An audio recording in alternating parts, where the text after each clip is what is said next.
Des personnes transportées sur des brancards sortant d'un avion militaire. Au pied de l'appareil, le ministre d'État, ministre de la Défense Ahmed Bakayoko. Nous sommes au GATL à l'aéroport Félix Houphouët-Boigny d'Abidjan-Port-Boué. Ce jeudi 11 juin 2020 après-midi, l'armée ivoirienne procède à l'évacuation des blessés de l'attaque meurtrière d'un poste subi dans la matinée à la frontière avec le Burkina Faso. Selon un communiqué du ministère d'État, ministère de la Défense, l'assaut des assaillants a occasionné une dizaine de personnes tuées et 6 blessées dans les rangs des forces armées de Côte d'Ivoire FACI.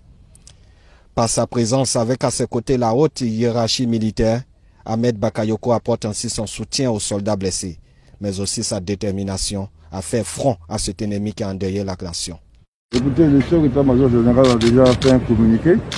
On sait qu'on a eu une attaque hier nuit dans la localité de Kafolo, à 61 km au nord-est de la Côte d'Ivoire. Et on nous a signalé des blessés. Et immédiatement, on a déployé l'armée de l'air afin de ramener très rapidement nos blessés. Donc, vous voyez, ils viennent d'arriver, ils seront pris en main à l'hôpital militaire et les plus graves seront adressés à des centres spécialisés. Quelle est la nature de cette attaque? Écoutez, c'est une attaque terroriste. Évidemment, quelque chose de nature, nous sommes en train de faire des enquêtes et les services d'investigation pourront préciser au bout de l'enquête la nature précise et l'origine de cette attaque. Quelles sont les dispositions après cette attaque? Quelles sont les dispositions que prend le gouvernement pour assurer la sécurité dans cette région? Immédiatement, il y a eu un renfort. Et nous sommes en plein ratissage. Et l'état-major, après, pourra faire le point et vous informer des détails. Est-ce que le mode opératoire vous laisse penser que cette attaque a un lien avec l'opération Komoué?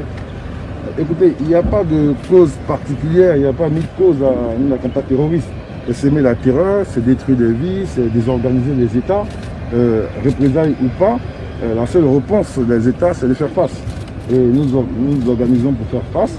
Et donc, pour nous, on avait des informations sur cette menace aux narcotrafiquants et alliés aux terroristes pour avoir un accès à une zone portuaire. La Côte d'Ivoire était effectivement dans la zone de mise. Nous avons pris des dispositions, mais là nous ferons le point de cette attaque-là et puis renforcer notre présence autour de la frontière. Et je pense qu'immédiatement il y aura du renfort aérien et le ratissage permettra, j'en suis sûr, de neutraliser ceux qui ont fait ça.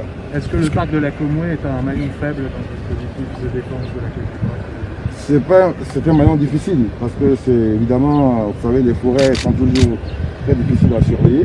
Donc l'opération conjointe avec le Burkina justement avait pour but d'évaluer les différentes menaces à l'intérieur de cette forêt et nous n'allons pas nous arrêter. Le plus important pour nous, c'est de protéger nos populations et protéger notre territoire. Nous avons un niveau d'organisation de nos forces qui nous permet de faire face. Et vous allez voir dans les jours qui viennent, la réponse sera à la mesure de cette attaque-là. Est-ce que le bilan de votre communiqué de ce matin a évolué entre-temps? Oui, non, je ne crois pas. Pour le moment, on parle d'une dizaine de morts.